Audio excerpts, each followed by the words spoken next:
नमस्कार मु जगा आपण देखुछंती सागर खबर। आज उत्कल गौरव आधुनिक ओडिशार निर्माता तथा महान जननायक मधुसूदन दास एही अवसर में नुआपड़ा जिला खड़ियाल जुडिशियल बार परिसर में श्रद्धा और सम्मानर सह मधुबाबू जयंती तथा आईनजीवी दिवस पालन करा जायछि। कार्यक्रम शुभारंभ में जुडिशियल बार सभापति गिरिधारी बिहारंक नेतृत्व में समस्त सदस्य मधुबाबू प्रतिमूर्ति में माल्यार्पण करने सह भक्तिपूत पुष्पांजलि अर्पण करथिले।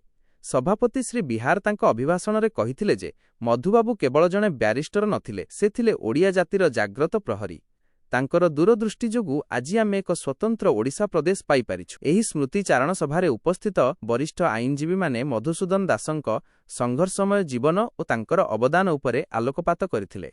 ओडिशार प्रथम वकील और प्रथम ब्यारिस्टर भावे मधुबाबू आईन व्यवसाय रे जो सच्चोटता और निर्भीकता प्रदर्शन करथिले ताहा आजिर पीढ़ीर आईनजीवींक पई एक मार्गदर्शक बोली वक्ता माने मतव्यक्त करथिले।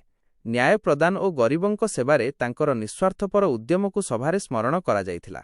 एही गरिमामय कार्यक्रम रे बार संपादक मनोरंजन राउतंक समेत वरिष्ठ आईनजीवी शिवप्रसाद मेहर, चित्तरंजन सिंहदेव, प्रताप किशोर जगत, रवींद्र कुंभार, भवेश पाणिग्राही, पूर्णचंद्र मेहर, नरेंद्र मेहर, आदित्य महापात्र, सांबकुमार सराफ, सुरेश मेहर, टिकेश्वर बेहेरा, टंकधर पटेल, संतोष पुरोहित और जयप्रकाश पंडा प्रमुख उपस्थित रही निज निजर मत रखिथिले। शेष कथा ओडिशा गठनर मूल शिल्पी को सम्मान जणाई समस्ते एक समृद्ध और स्वाभिमानी ओडिशा गढ़िबा पई संकल्प नेइथिले।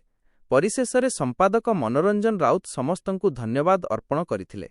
निरपेक्ष खबर सबुबेले आपणक सह। ब्यूरो रिपोर्ट सागर खबर। नमस्कार, आपण देखुछंती सागर खबर। सत्य एवं सठिक सूचना पई आम चैनल को लाइक और सब्सक्राइब करंतु एवं एही वीडियो को शेयर करी समस्तंक पाखरे पहुंचांतु। धन्यवाद।